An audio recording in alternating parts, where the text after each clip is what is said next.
Um, I am excited to talk more with you because we had such a great conversation the last time.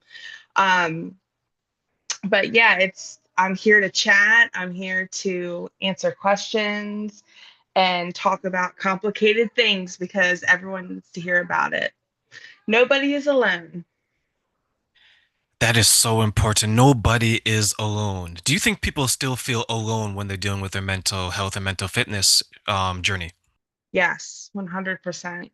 It's that you know, the advertisements and everything is so in your face, and I feel like it's gotten worse. And it's really hard to decide when you have all of these things that are telling you what to do, how to do it, how to feel, why to feel that way. And it's all over social media. And, social media is expanding, it's getting bigger, people are doing more platforms. So it's really hard in all of the noise to kind of cut through and to be able to hear yourself. And that's what, like, to be educated in that and to be able to, like, go, okay, I need to cut myself off. I need to, cut back my screen time and really listen to myself is very hard to do.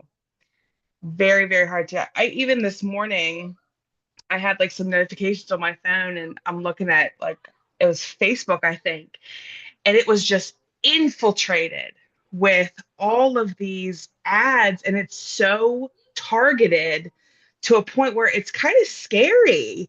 Like, all my stuff is like, it's holistic health, but it's like the way things are worded, the images that they're using. It's like these ad companies, and now AI is involved, so they know all the little corners to keep you in, and that's a scary place to be if you don't know any better. And desperate too. You don't know any better and you are so desperate for help. An ad that's so pretty and go, oh, I want that. Or if it's perfectly worded, oh, I want that so bad. Click, click, click, and there you go. You're a part of that system. It's the mental health version of build a booty 90 days. Yes, literally. Yes. At washboard abs in 60 days. That's literally what it is.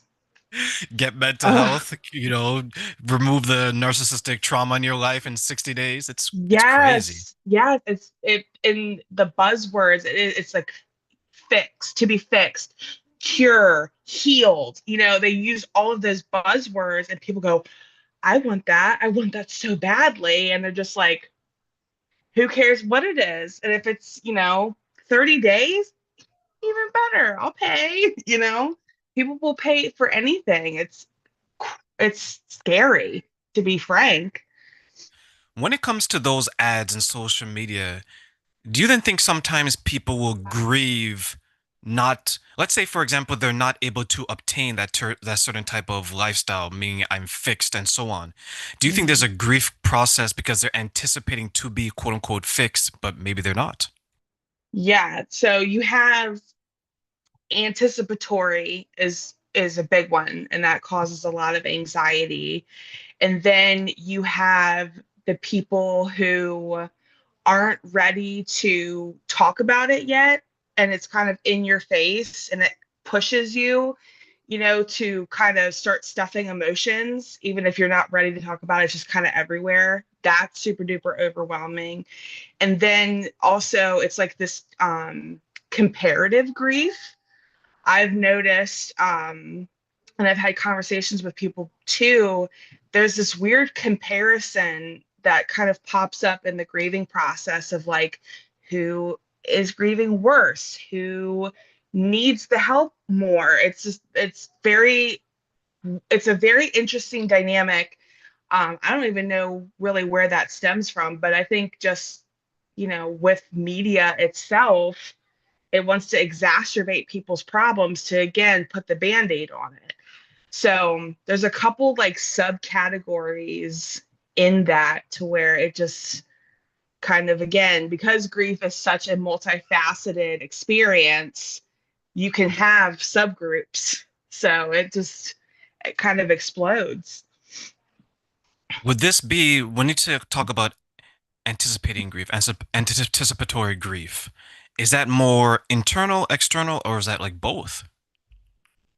I feel like it could be both. I know the anticipatory grief kind of comes in two shapes and forms. So you have like this anticipation of like, when am I going to feel like I'm grieving?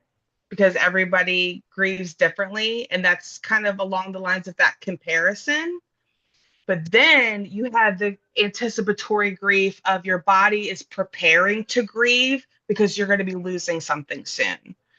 And again, it's like a very big concept, even just in that realm itself of anticipating something that you're going to be losing or something that's coming, or you're kind of waiting for, these symptoms because they tell you, oh, you grieve this way. And you're just like, okay, well, that's not how I'm feeling. But that's what's out in the media. The media tells you how to grieve. And it's like, no, if I'm not feeling that, what am I waiting for? So, especially if it's your first time, a first ginormous loss, and you're just kind of like, okay, I'm not crying all the time, at least not yet, like that, that buildup can come along. That's kind of scary now that I think about it.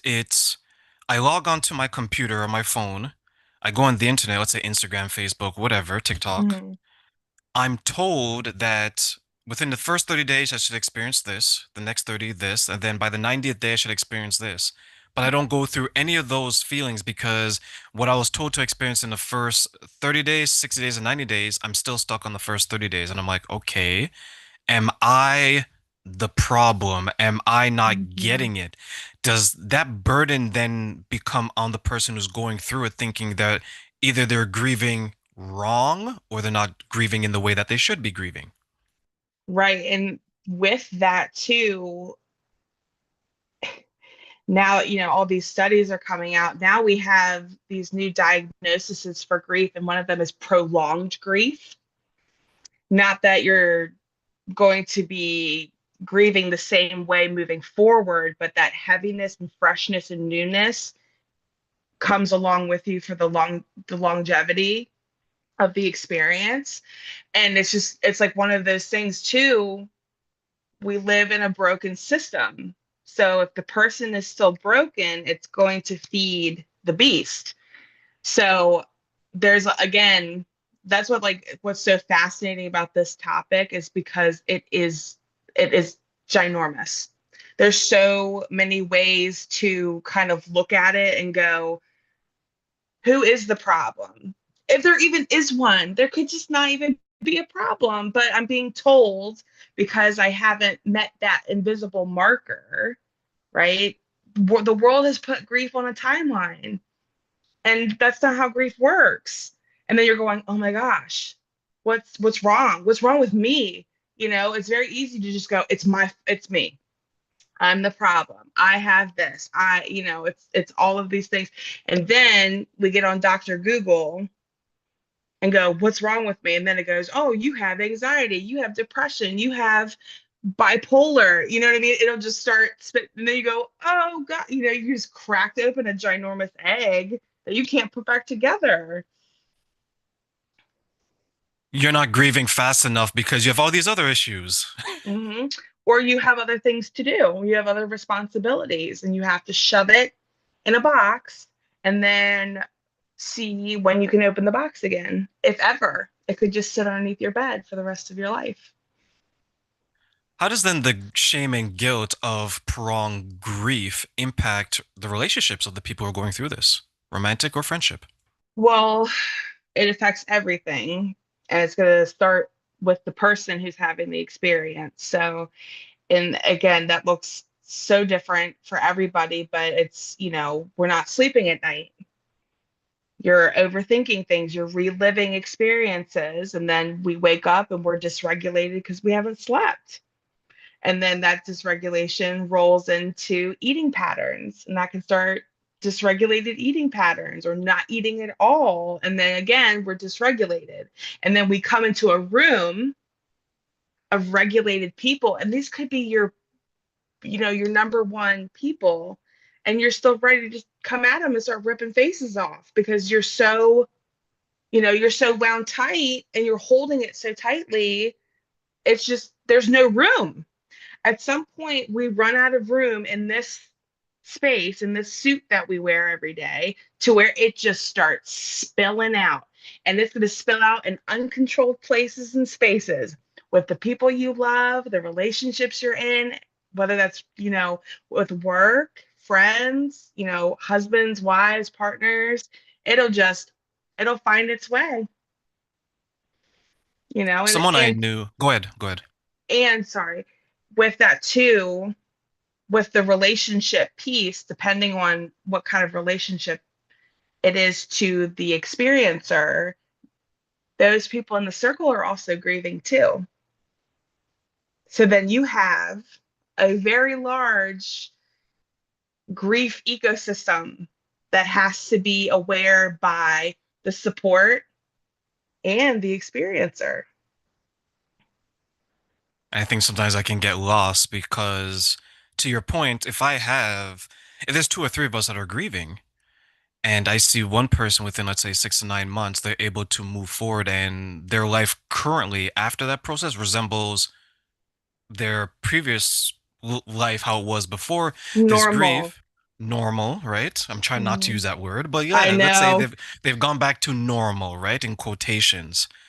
I may look at them and feel a certain type of way. Okay, how did you do it? Like, why are you able to go back? Why are your relationships working? Like that comparison, but now it's comparison in a way that I don't like that person because now they're moving forward without me. Yeah. And I am actively living that right now in my personal life. And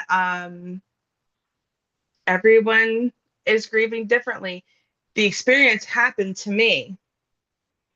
And I also, being in multiple relationships, I have my family, I have my husband, I have my kids, I have my friends. And even my friends are directly involved in my grief. And and it's very hard to look at everyone and go, they're not on the innermost circle. I am. So they, it's like this, like it's like a symbiotic experience of the people who care for you and they're watching you grieve and they have to have room for your grief, but I also have to have room for theirs and how they do it. And that has been, I will say, the hardest lesson that I've had to learn in this experience.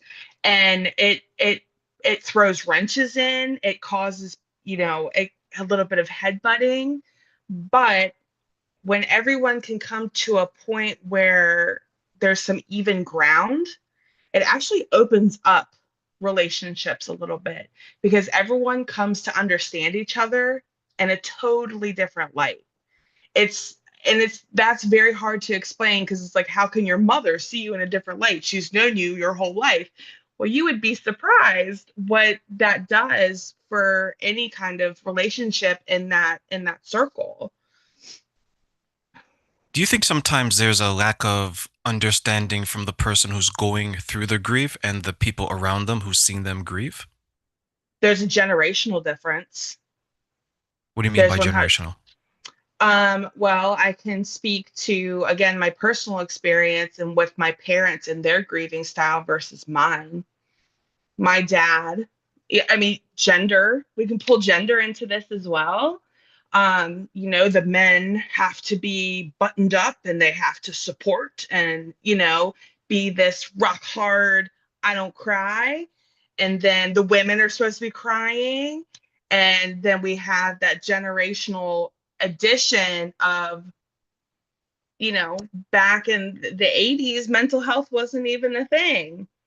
It was sex, drugs, and rock and roll, baby. Like, we don't have time to have emotions. We're too busy having fun. It was just like life. And then they moved so quick.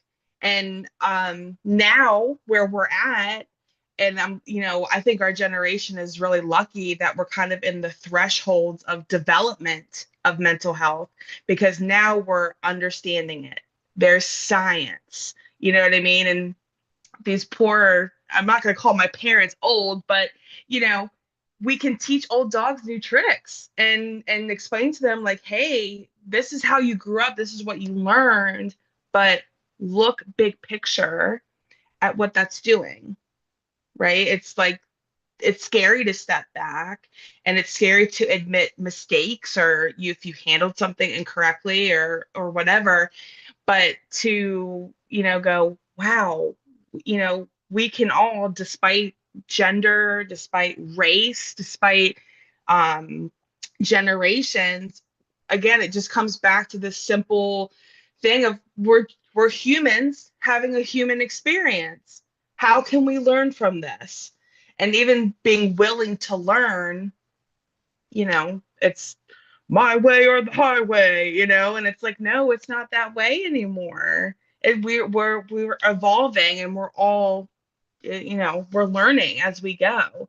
So there's a lot of to watch the ebb and flow of generational experiences and grief and gender specifically has been absolutely fascinating to watch and to listen and to even give space and grace, like how my dad grieves versus how my husband grieves, you know, same gender, different generations, and we're doing things a little bit differently. My dad has his expectations, my husband has his and his own understandings.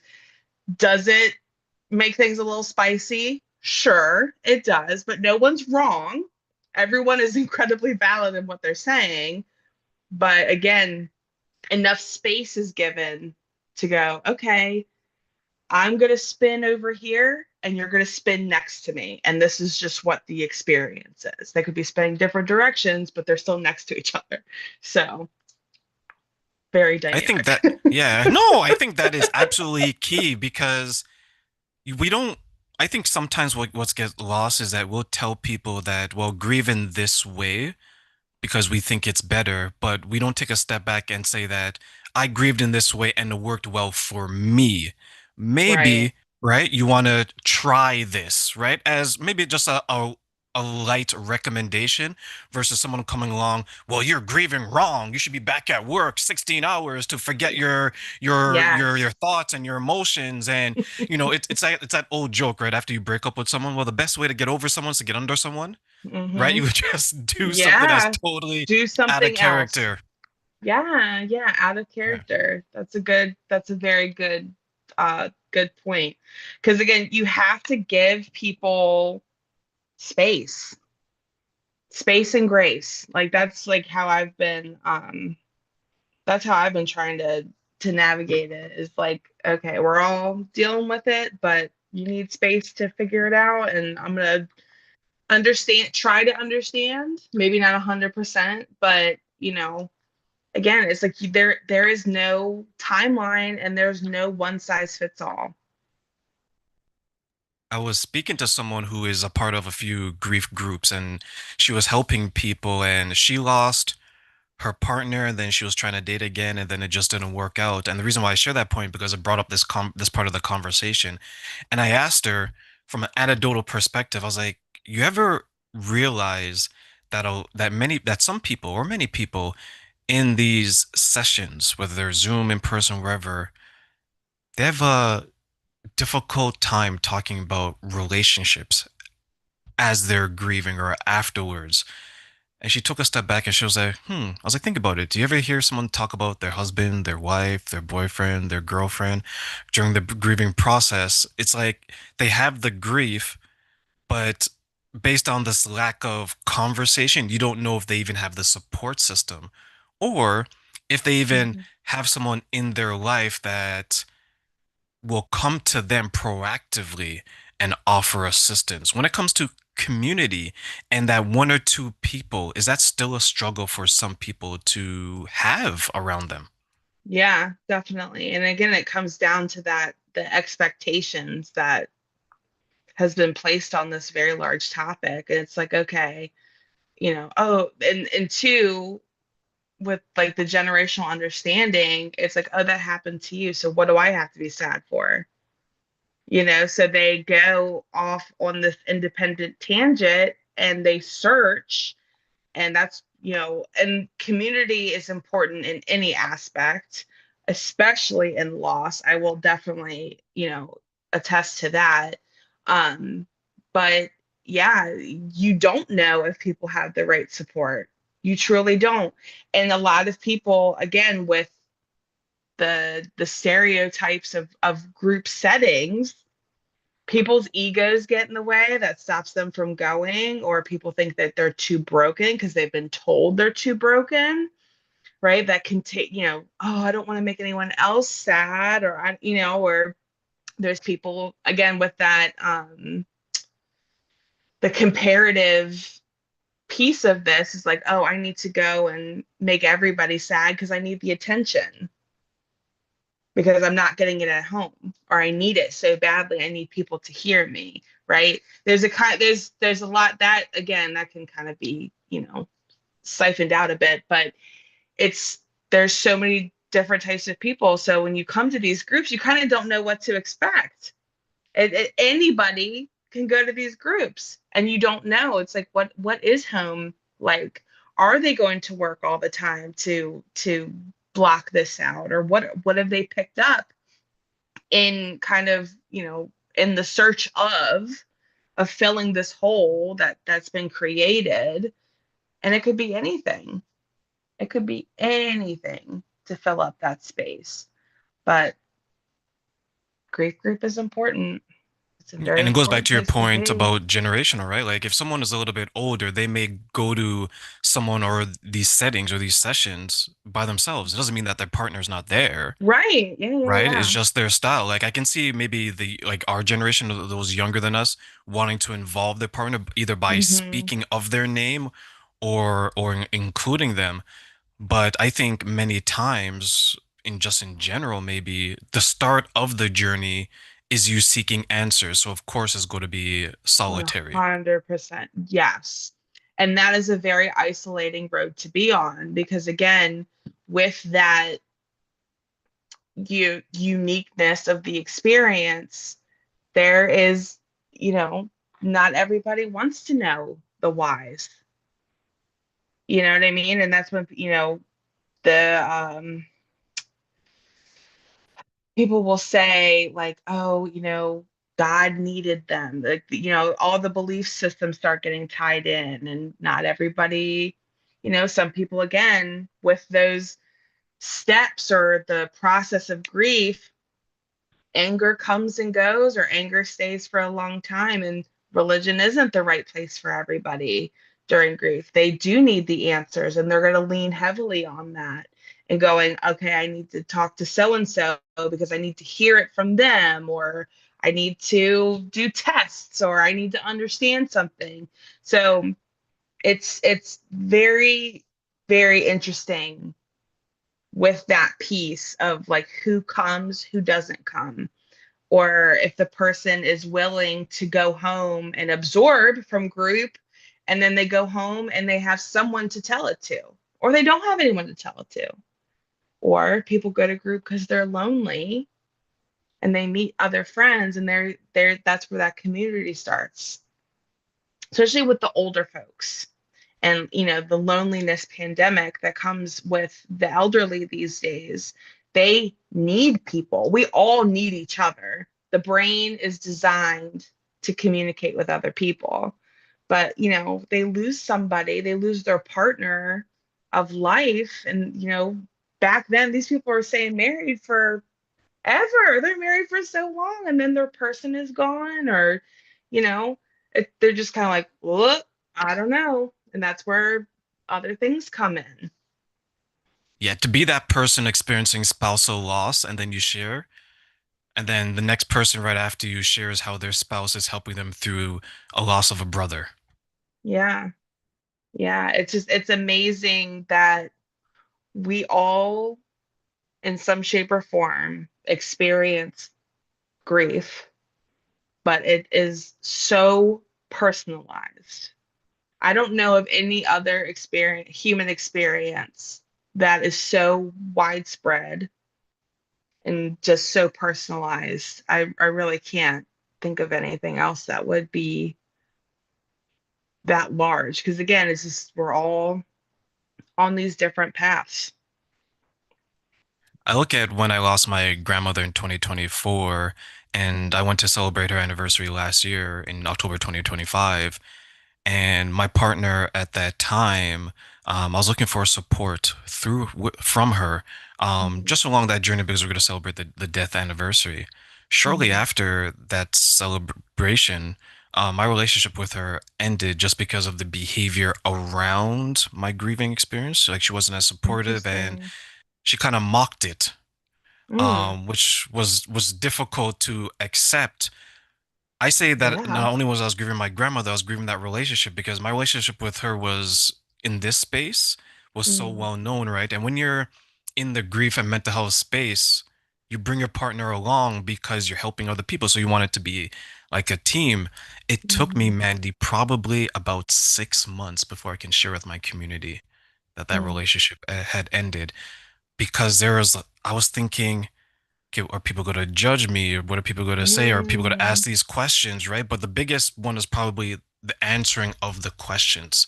So what I did is that I said, okay, I'm going to have someone interview me in one of these groups. I'm just going to spill it all out and whatever questions people Wow. had because I needed that support. And when I did that, I didn't realize how much I needed that support because I was carrying that, but you don't Oh, realize it until when you let it out. You're like, mhm, this community was there for me.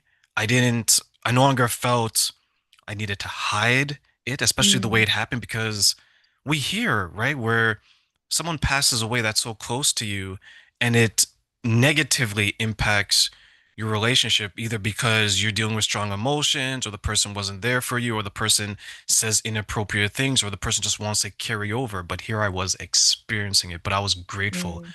I had um, that support.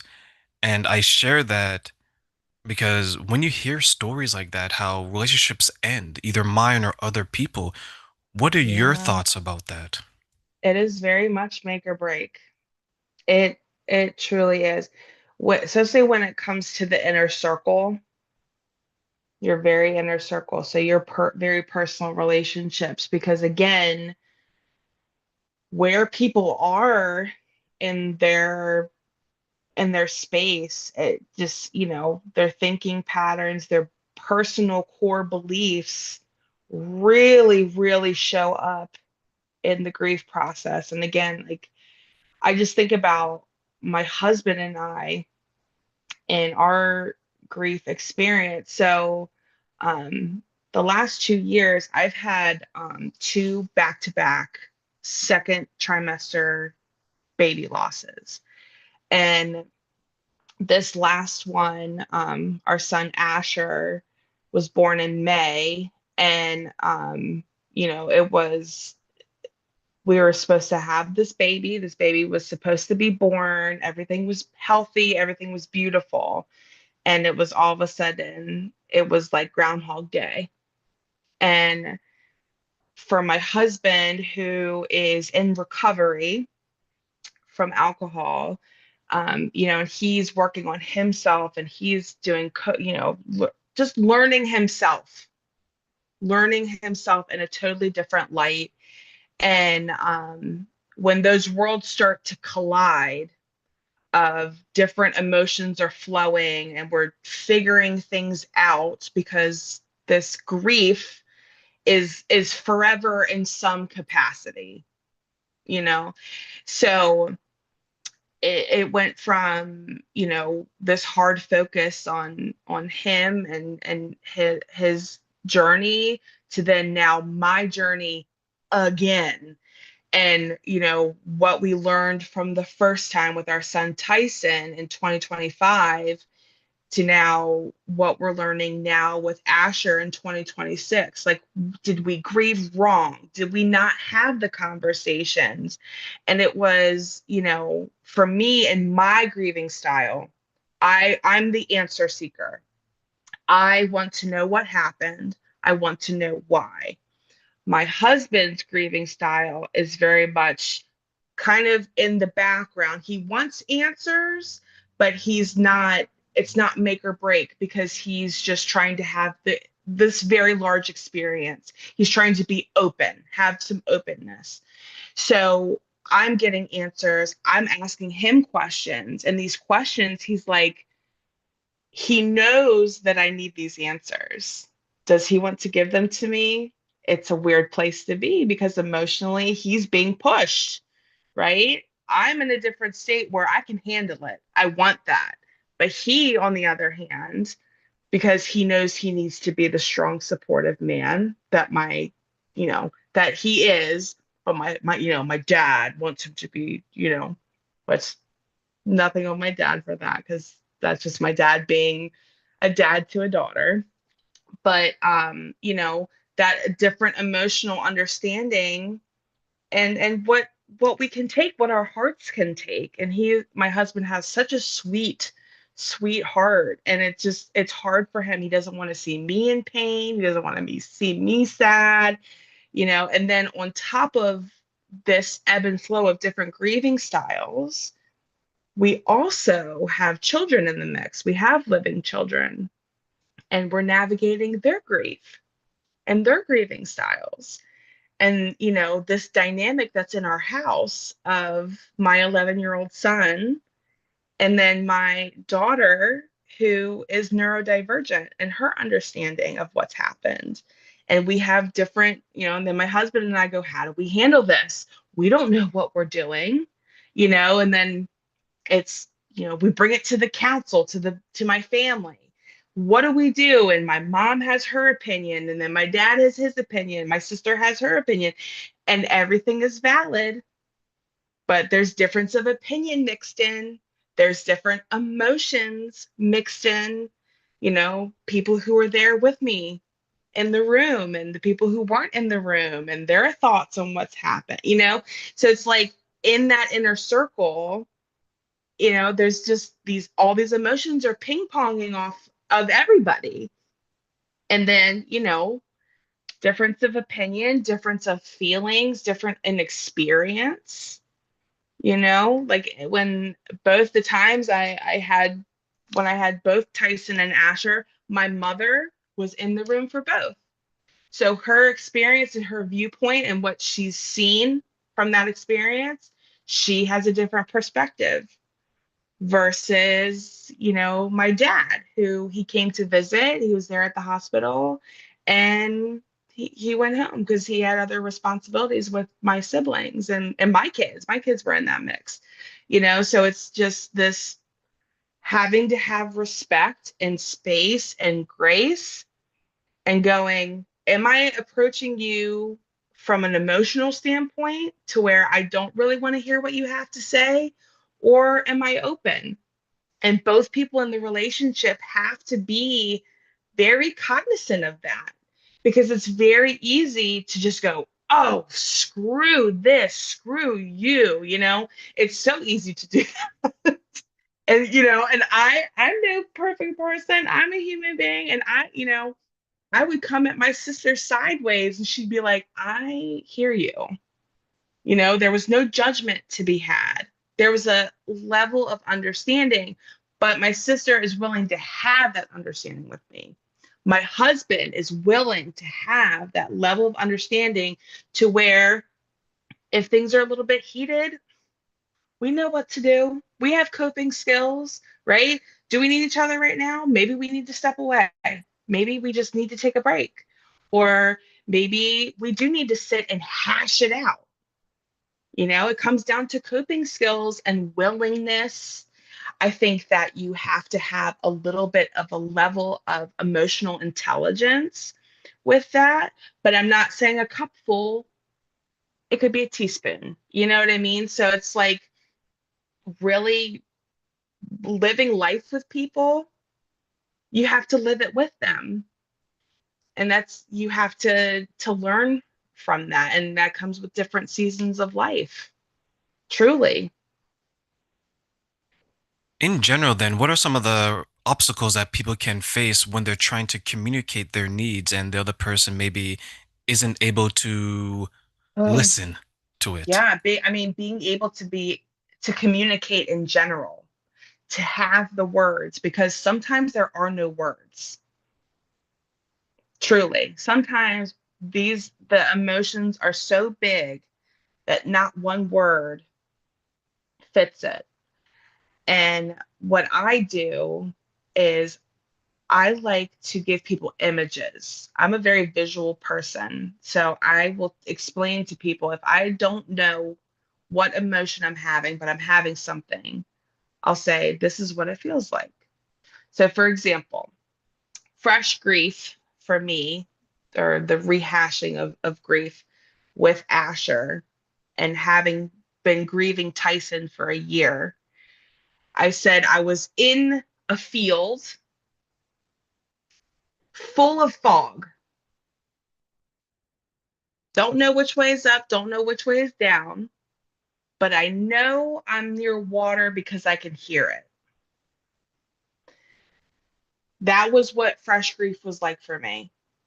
Now, where I'm at, which, you know, new grief triggers old grief. So I have a bit of, I have some experience now. And Asher was born 2 months ago. So now where I'm at is the fog has settled. It's still on the ground.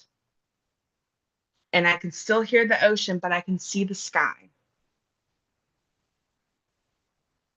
So again, we have to be creative. And that was what I lean on. Like, I know my personal strengths, and everyone has a strength. And you got to lean in on that. If you don't have words, draw it. If there's a song that you resonate with, play the person the song. Hey, listen to this song. This is what I feel like. I have a song for my babies. Mama, I'm Coming Home by Ozzy Osbourne. That's my baby's songs. And I know when I'm having a sad day, and how are you feeling? The song is playing. My song is playing. And then they know, okay, what do you need from me right now? What can I take the kids? Can I make you dinner? You know, and so when you learn how to communicate in various ways, it opens up the door. And then you have your people in your circle, and you have to tell them, I don't know how I'm feeling. I don't know the words. I don't have the words. That's okay. Everyone needs to know that that is okay. And that it might be 6 months before you have any words or a feeling or a thought for that matter. Because when you're grieving and you're the experiencer, you're the hone of the grief, your world is moving in slow motion. You can't keep up with everybody else. So it could be just the fact that you're tired, right? How are you feeling? I'm exhausted. Okay, great. Go rest. How can I help you rest? What kind of rest do you need? Do you need a book? Do you need a nap? What do you need? Right? It's the willingness to have the conversation, and that tried and true saying of you have to be uncomfortable to get comfortable, and going, here it is. Here is this incredibly personal, messy experience that nobody knows what to do with. Okay, that's fine. That can be just what it is. Or if there's no words, sit in silence. And if you need to sit and you have people in your ear, you just tell them, I just need quiet right now. And that receiver should be able to understand that. I think everybody can resonate, even if you're not in the throes of grief or any kind of indirect grief. Everyone loves quiet every now and then. Grief is interesting from my perspective because as soon as we're born, the expectation is that we're all going to pass away. Hmm. Unless you're Walt Disney and you're going to freeze yourself in the basement, right? And that's the only Yes, cryo freezing like Walt cryo. Disney. There you go, right? So if that's the case, I guess the expectation, logically speaking, would be that, okay, we all should be somewhat prepared, either emotionally, physically, to not be okay with the grief, but to maybe anticipate it coming. That's what some people would think, right? You know you're Yeah. going to pass Mhm. away. You know you're going to have people that's going to pass away. So it shouldn't be a surprise. But Right. life happens, right? It's maybe the Hmm. way the person died, Hmm. right? Their age and when they died. These all play factors because not everyone dies at the age of 100. Some 5 Right, years old, some right, at 20. So there's a different type of grief based on the person's age, right? right. Um, Yes. and I share that because grief, even though we expect to lose someone, grief is something that we're not prepared for. But to start to be prepared for it, to be vulnerable. But for so Mhm. many people, vulnerability is so scary. They just So, can't bring them. Yeah, they just can't bring themselves to it, right? So if the mhm. first step is to get vulnerable, if the first step is to say that I need this, is the first step to say that, you know what, I'm exhausted, but they're not even allowed, they can't even be vulnerable enough to allow themselves to even get to that point. How do we Yeah, help them then? right. How do you get there? How do you get there? I don't know if there is uh I don't know if there's like a match for this, but like when people hit rock bottom, I don't know that there is a rock bottom. I mean, there could be a rock bottom in grief. I've not seen it, but or experienced it personally, but it's one of those things because it's so personal. Nobody can help you if you don't want to be helped. You know what I mean? I mean, people can tell you, but at some point, which I feel like everyone can kind of come to this, is like you have that realization. And that's the tricky part though of like being willing to be a part of that journey because it can get the people who are in denial and the unwillingness can really shake the tree in a lot of different ways. But at some point, enough does become enough to where, okay, and the crazy thing is with this, it might not even be the grief that needs to be addressed first. It could be, why do I have chronic headaches? Why aren't I sleeping at night? Why is my digestion terrible? And then in the nature of being a human and the curiosity that surrounds that of I need to go to the doctor, I need to exercise more, like that elimination of possibilities, eventually they arrive on, oh well, I am still really sad that this happened. Or, it's like you pull back all those layers at some point, whether you do it yourself or something happens to you to where you have to pull back and go, it's time. It is time to address this. It is time to look at this and go, wow, maybe that's why I'm not sleeping or this, that's an incredible question because again, some people are very willing and some people are so locked up tight. And again, it comes from those social constructs of gender and race and belief and all of those things. It's a box inside of a box inside of another box. But Yeah. the compassion and curiosity of being a human can be what unlocks that. It's just at a different capacity for everybody. And we have to understand that. Like I can see a rock bottom being for someone that maybe develops very significant unhealthy behaviors like addiction, Sure. Yeah. Oh, yeah. right? I That's a big can't, filler. yeah, like I can't cope in a healthy way, so I turn to sex, drugs, and alcohol Anything. maybe, right? Hmm. So then the rock bottom would be the addiction and the substance usage and what they're going to do afterwards, because once they've stopped that or figured that out, they still have to address the grief. 100%. It's always there. And that again, the I don't even know what word describes it, but the multifacetedness of grief. I mean, we can grieve an old lifestyle. We can grieve a loss of a relationship. We can grieve a loss of a job. We can grieve anything. But the capacity to be able to do so and go, I'm going to make a decision here. Do I want to make a decision that is going to impact my life and my lifestyle in a positive way or a negative way? And the negative way is usually the band-aid or the mask or the blanket that covers it all. Absolutely. I have an acquaintance. She lost someone that was close. I think it was a childhood friend. Um, they grew up together, they were friends, and they lost touch, and then got reconnected, and then maybe a few years afterwards, he passed away.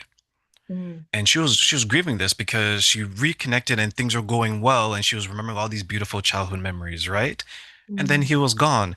And sometimes I think maybe sometimes people come into our lives just to show us who we used to be, to give us that window into a better perspective. person. Yeah, and then Hmm. they fulfilled that and then they were going. But that's spiritual and we won't touch on that right now, right? But some people believe in that. But Yes. Yeah. I share that story because when she was grieving, she did so very publicly on social media. And she started to get attention, likes, views, and things like that. And because she wasn't used to this, it was a little bit overwhelming, but then it felt good because you're getting Hmm. attention, right? And attention for a lot of Hmm. people, it's currency. Hmm. So what she started to do is she started to communicate with these people. They became friends online, and then they exchanged numbers. And then, unfortunately, she started to have sexual relations with some of these people. Mm, The problem is she was married. mm. So there was that part. We talked about the addiction, right? So she was just whomever was giving her this attention and the support for the grief, she The would give her body validation. to them. So after a year or so of this, she realized what she was doing. She felt used, Mm, and then her self-worth and her confidence nosedive. She mm, started to gain weight. She had some health issues, and now she's working on getting her health back. And I share that story because it went from grieving to impacting. So the behaviors she developed now impacted her marriage, it compromised who she was, and now compromised her health. And mm-hmm. I think some people don't realize how quickly you can spiral. What are your thoughts on how people will Yeah. spiral quickly, especially when they get into unhealthy behaviors, such as this example? Yeah, it's hard because it's like that level of understanding of, how deep am I in these feelings that I'm just not willing to have? Because that's what dictates the behavior.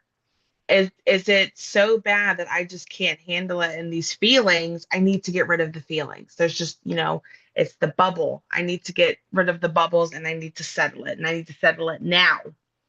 And, again, with fast culture that we're in these days and it's only getting faster, what's at my fingertips and how long can I use it?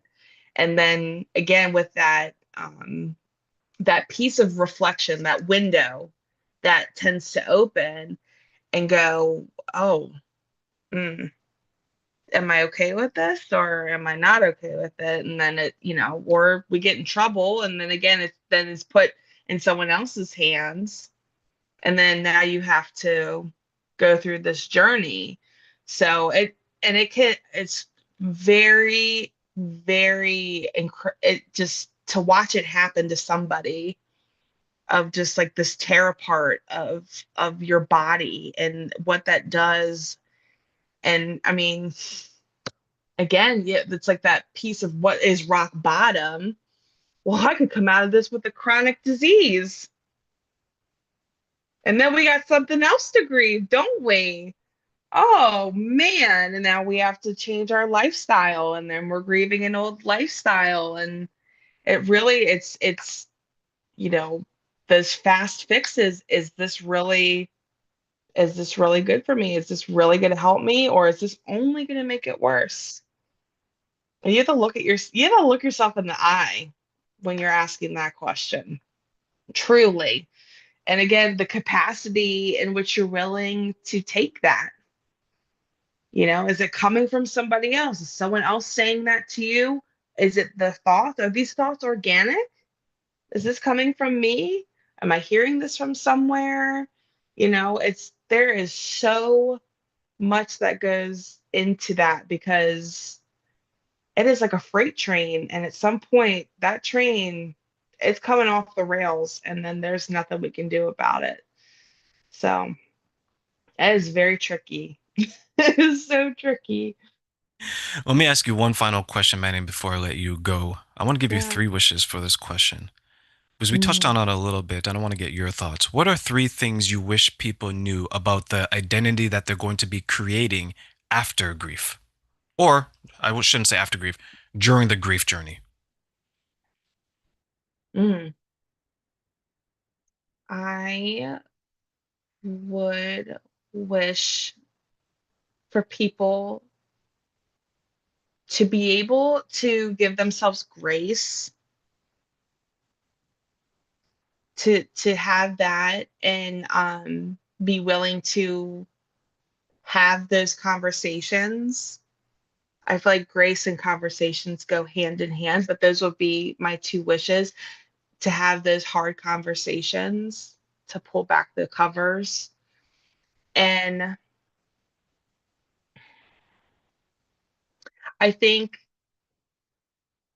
it's the personal conversations, and that I hope to see bigger conversations continue to be had, because everyone needs to talk about this. It's again, like, there's a laundry list of things that need to be talked about, but I feel very I feel very drawn to that, of just like, we need to be uncomfortable to get comfortable. So I wish people would